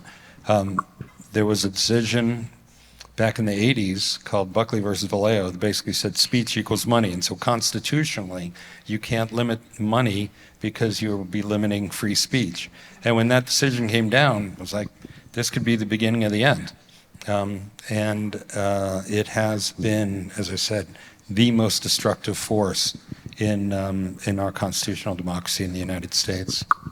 Rodrigo. Yeah, I will agree with what the Prime Minister said, because interest always exists, right? And there is multiple interests interacting at the same time. I remember studying politics in the United States. One of the books that we got assigned at the beginning of the process is a big thing by V.O. Key, very old, Politics, Parties, and Pressure Groups. These three things are the three foundational elements of politics. And now the key here is transparency. As long as we understand how they're interacting and what is happening within the system, then we can make sure that they're not threatening democracy. We haven't talked much about China today, and I just want to turn our thoughts there just for a moment, because in many ways it would seem to be benefiting from the New World Disorder, but there are clearly downsides for it as well, especially when trade wars and economic instability are starting to hit its bottom line too. So I'm wondering your thoughts on how China is navigating that tension. I'll just repeat what I said on Bloomberg a few months ago, which resulted in Donald Trump firing off a unflattering attack on me on his Truth Social site. And it's really obvious. China takes advantage of this. Where America is seen as being unreliable, China will seek to be steady and consistent. It will seek to be the anti-Trump, in the sense, not in the sense of being against Trump, but being the opposite. In the first Trump administration, China, I think, made a big mistake with an increasingly belligerent, bullying sort of foreign policy. You remember wolf warrior diplomacy, which is supposed to be a big thing. No doubt played very well in the tabloid media in China, but it was quite counterproductive. And, we experienced some economic coercion here in Australia, which was completely counterproductive, didn't work. I mean, did a lot of harm in a couple of sectors, including wine here in South Australia, but overall it didn't achieve its objectives. They won't make the same mistake this time. And you've seen Xi Jinping is on a charm campaign already, and it will seek to, take advantage of it. There's the students here in particular, if you're following the American journal Foreign Affairs, there's a good piece just out in the last couple of days on the way the countries of ASEAN, Southeast Asia, are starting to move closer to China, as America is being seen as less reliable. So they will certainly take advantage of that. But the point you made about the economic damage to the Chinese economy is obviously a valid one. I mean, economic disruption, trade disruption is bad for business, but it's bad everywhere. But I think China has the ability to bear a lot of pain. They've demonstrated that over thousands of years. Maryanne, sorry, I'll invite your thoughts, and then Ambassador. So it's worthwhile thinking that China is still dealing with a lot of domestic problems. It has the problem of inclusivity, it has uneven growth, there's a wealthy eastern seaboard and there's a poorer, colder west. So there's those questions, there's environmental questions.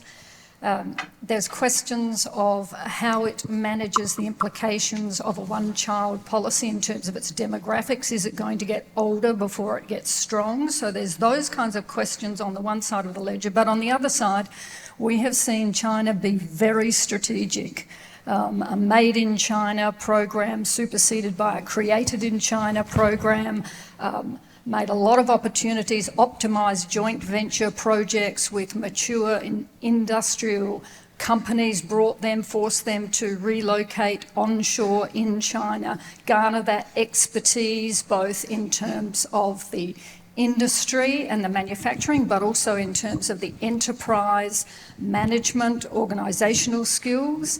It's managed in the military sector. I think it's been a great observer of US military offset strategies and put them to advantage, acquire nuclear weapons, precision-guided missiles, and then to think about AI to enhance speed and efficiencies on the battlefield.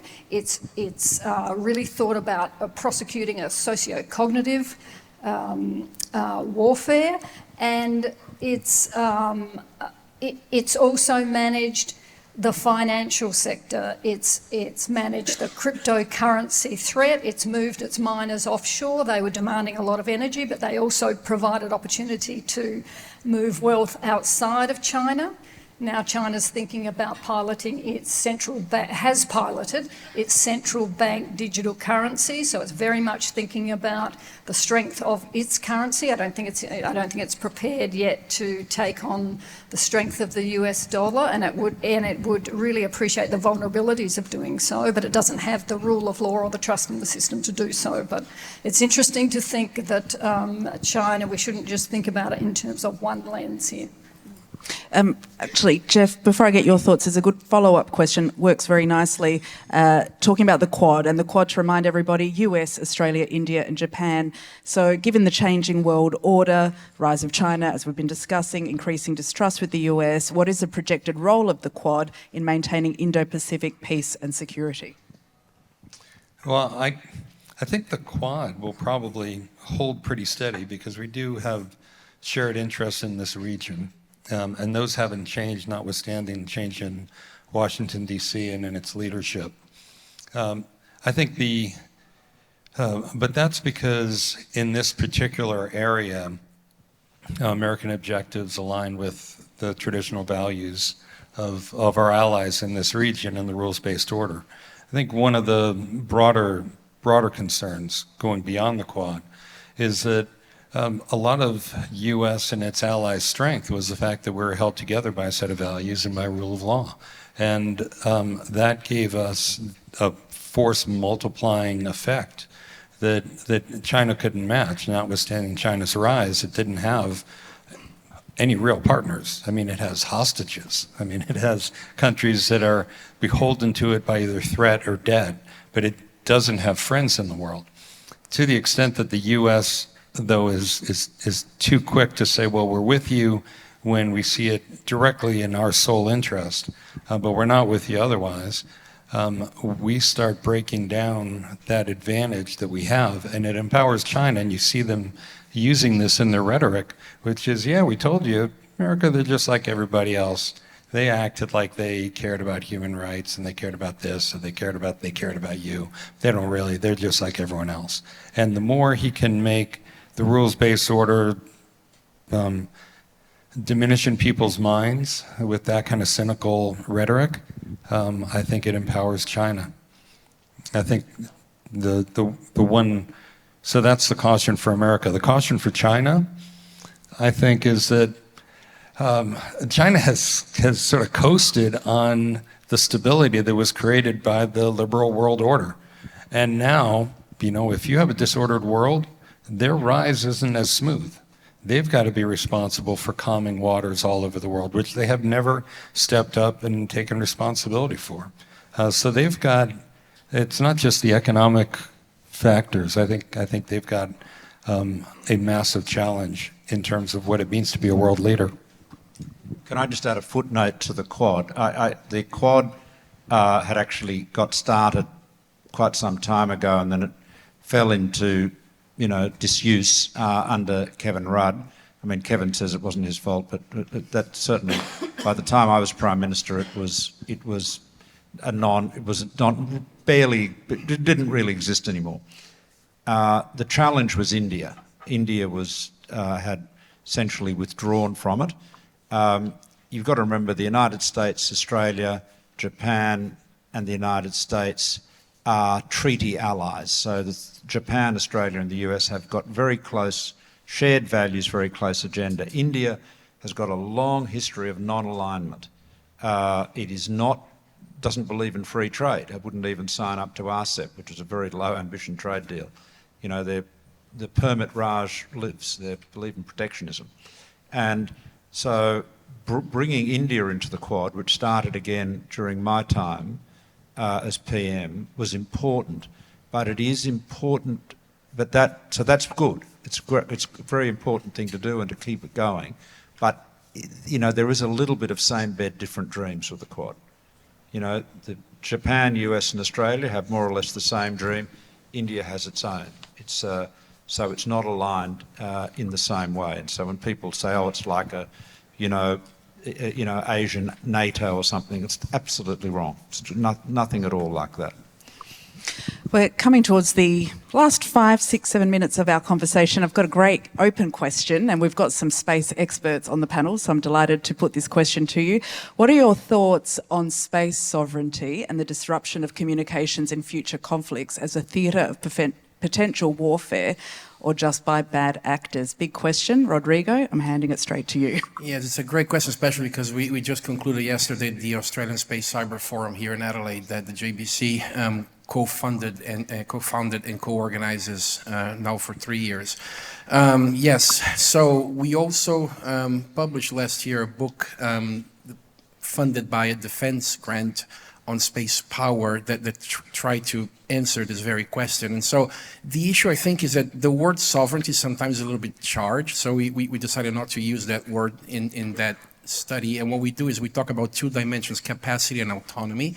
In a nutshell, capacity means can you go to space? Can you act and interact with space? Can you send something into space? Autonomy is essentially, can you do it alone? Or do you need someone's help to do so? And the truth is this, you cannot achieve complete autonomy, right? Unless you are in an authoritarian regime, for example, because you at least have to deal with voters in the civil society at a minimum. And we want that to be the case. And so it's about balancing, right? It's very important to be as autonomous as possible. It's very important to build capacity as well. So if you do it with reliable partners, then you can achieve that balance that is the magical formula. It's all about striking the correct balance between capacity and autonomy. Any other thoughts on that one, or we'll leave that one to Rodrigo, our space expert. Jeff? Can I put in a local plug here for South Australia? So I still think I'm in politics, talking to the local crowd. But small satellites are very important. South Australia has got a growing space industry. You have a company, Myriota, here in South Australia, which is a small satellite company, low Earth orbit satellites. You know, these are the ones that Elon Musk has with Starlink. These are actually very interesting from a security point of view because they're a lot harder to knock out. You know, if you think about the world when we'd only had a relatively small number of large geostationary satellites that we put enormous reliance on, they could be targeted. I mean, trying to knock out Starlink's constellation would be quite a challenge, particularly because you're able to refresh them so much. So the satellite, universe, if that's the right term, from a space point of view, has become more complex and I think in many respects more secure. But it's good to know that there are space leaders here in this part of Australia as well. One question here, we heard about JD Vance and his views on Charles de Gaulle earlier from you, Mr Turnbull. The question is, how likely is it that the world will have to contend with a President JD Vance, and what should we expect? Well, that would require Trump leaving office, so there's that element. No, I I think it's too early to predict what's going to happen in the future by a long shot. And I'll say both for Democrats and for Republicans. The Democrats, they have been kind of hopeless recently. You know, they don't really have a message, and they have been very weak in their ability to slow or stop anything.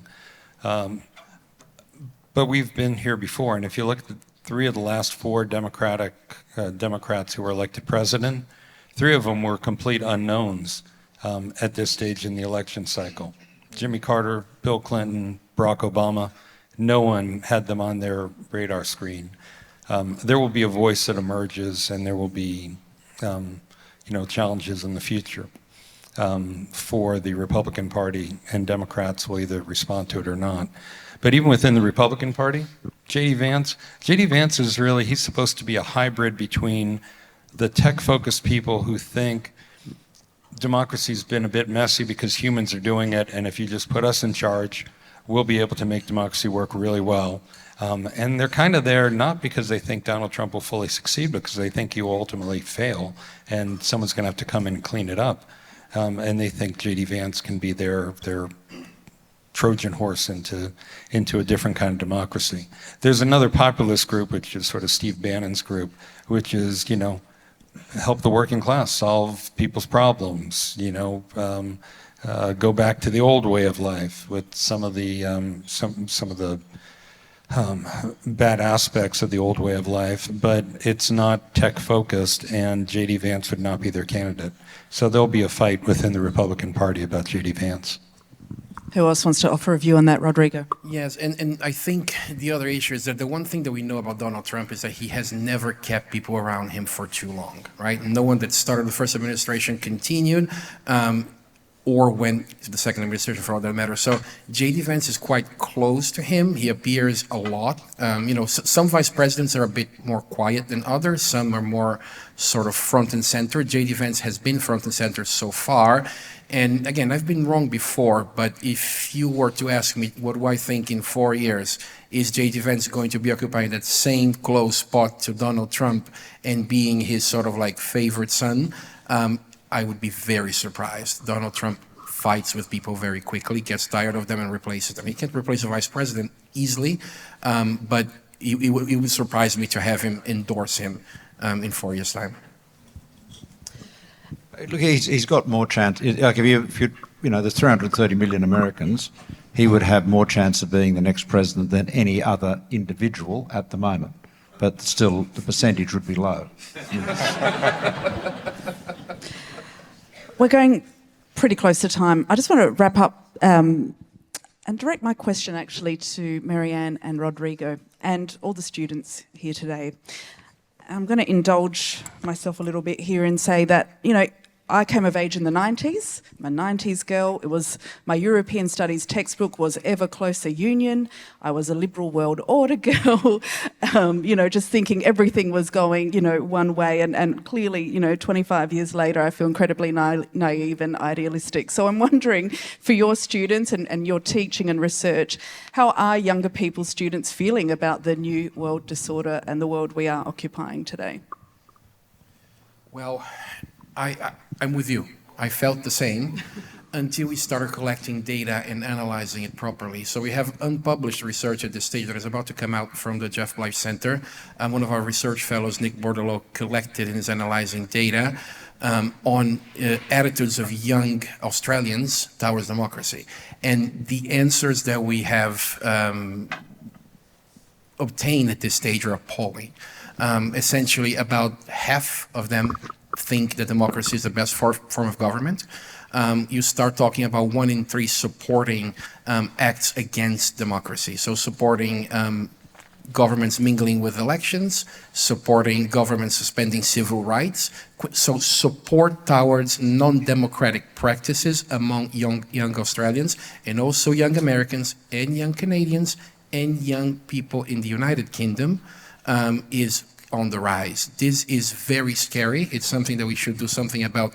The sooner the better, because once these people get in power and start governing, what will happen if this trend continues is democracy will look very different from what it looks today. So it's something we need to do something about it, and the quicker we do, the better it is. Maryanne.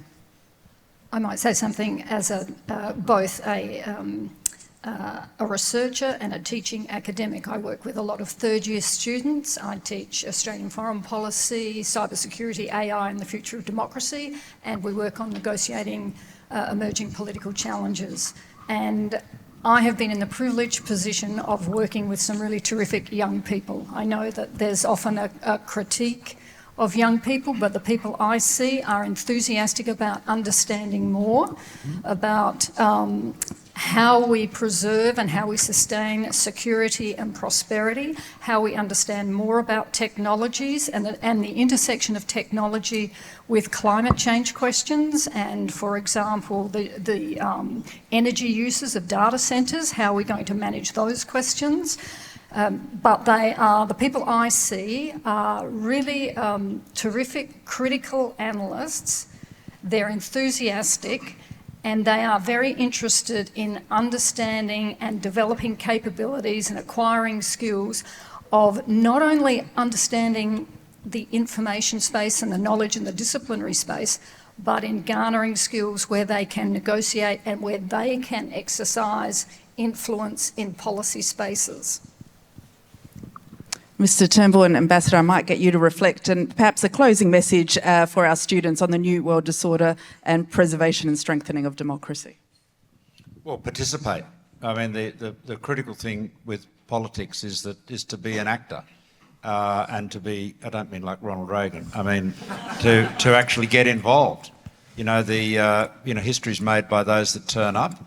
I know I was somewhat unconventional liberal in some respects, but I used to say when I was Prime Minister, to the young audiences, I would say, I would rather you joined the Labor Party than didn't get involved with any political party. You know, you need people to be, it's no point standing back and saying it's all too hard, it's all terrible, and despairing, because that is when people go to authoritarians, because they say the system isn't working, and then some charismatic character comes along and says, I alone can fix it. And they go, right, what have I got to lose? And they go for him. The critical thing is to be involved. And we've got more avenues for involvement than ever. And it is, politics is not like football. You know, in football, there are two teams, they're on the pitch, they're playing, and the rest of us are in the stands, cheering and booing or whatever. In politics, we should all be on the field. We're all involved in it. And so I think participation, active citizenship is really important. That's my pep talk for the day. Ambassador. No, the most important office in a democracy is that of citizen. Correct. And if people take that responsibility seriously, your government will work because it's your government. Thomas Jefferson said, a well-informed citizenry can be trusted with its own governance. We have not been training people effectively in why we have democracy, how democracy works. We haven't been teaching it through the mechanisms that young people use now to learn, through apps and, and anything that, has a joystick on it. We're relying on an antiquated, in many cases, system of education that is not connecting with youth.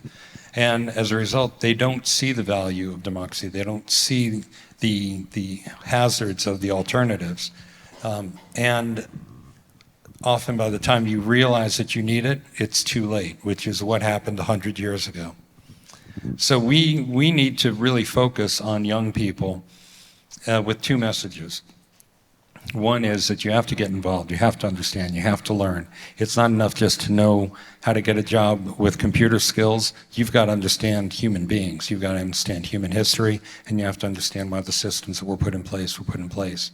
And then you've got to stand up for the principles that you believe in and that will save us. And those take courage. And most people are kind of comfortable. When you're young people now, you ever watch, a couple millennials talking to each other? You know, the extroverts are the ones who are looking at the other person's shoes. You know, they spend a lot of time looking in their phones and looking down. They're not connecting person to person. And it's scary to take a stand in front of another person, not, you know, on a tweet, but like eye to eye and to stand up. But courage is contagious. And if young people learn that skill, I have great confidence that they are going to be successful in a way that this generation wasn't. Because I think at our core, there's just there's a hunger for freedom.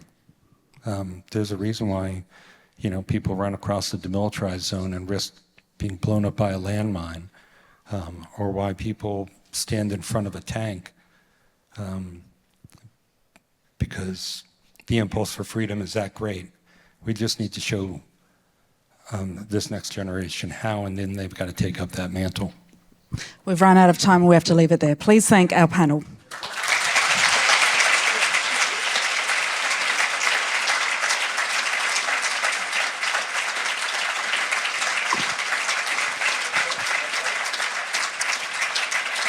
And while Mr. Turnbull, Professor Praino and Dr. Kelton leave the stage, Ambassador, no, you're not going anywhere. You're giving a quick vote of thanks. Thank you. Yeah.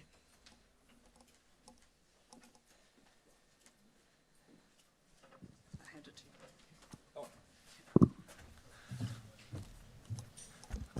you. You've heard enough from me. And in fact, one of the problems with being at the Jeff Bleich Center, being named Jeff Bleich, it's like I've heard my name too much. So I am going to be very quick. Right now it's probably, I guess, about 10 o'clock in The Hague. So the NATO summit is just getting underway, and I think if we, check the Truth Social account for the president, he'll be railing about something that the Prime Minister Turnbull just said. So like you, I want to go and read what that is. I think we covered a lot of important turf here, but it comes down to a handful of words that I think are at the heart of the mission of the Center on Democracy and Disruptive Technologies. Truth, trust, and technology. What the Prime Minister said is exactly right. The strength of our alliance, the strength of the liberal world order, the stability, the prosperity, the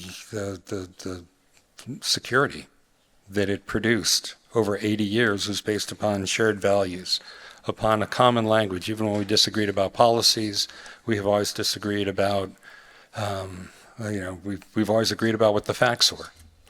We've dealt with each other honestly. And if you've got a common language of facts, and if you speak the truth, then even when you disagree, you can form trust. And with trust, you can accomplish just about anything. Without it, we have what the Prime Minister described, which is every country having to say, well, we're going to go first. There's not enough room at the front of a line for everyone to be first. But if you form a circle, everyone's involved, everyone's first, simultaneously. And that's one of the challenges that we have. There has been a rush. Viktor Orban, you know what his slogan was when he ran in Hungary? Make Hungary great again. And Roberto Duterte in the Philippines, make the Philippines great again. Yeah, it's a seductive slogan, and we're going to be number one. But I think at the end of the day, what we need to do is, as the Prime Minister said, we have to look out for ourselves, but for a greater purpose than just putting ourselves first. I think the reason that having Australia recalibrate its relation with others, as the Prime Minister described, makes a lot of sense. If you have a marriage and the power dynamic goes off kilter, then the partner has to reassert themselves and change that dynamic. I think that's essential. But you never want to lose that set of shared values that you had that set you up for so much success and that brought you together in the first place and that allowed you to accomplish what you did together. That's what a family is. We, as a world order, created a remarkable family over 80 years. We shouldn't let that slip away. There are opportunities. We're going to have to evolve. We're going to have to adapt. We're going to have to reassert and reposition and recalibrate, maybe develop more independence.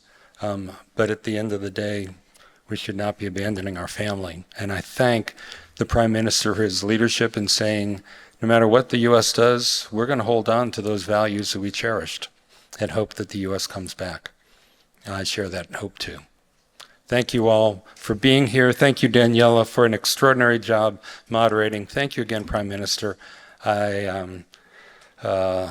We didn't always agree. We were from different sides of the political spectrum. You were conservative, I was liberal, and I always admired you, respected you, trusted you, and am honored to have worked with you and for you to be here today, giving the inaugural oration. Thank you to Flinders. Thank you to the JBC. And thank you all for your patience.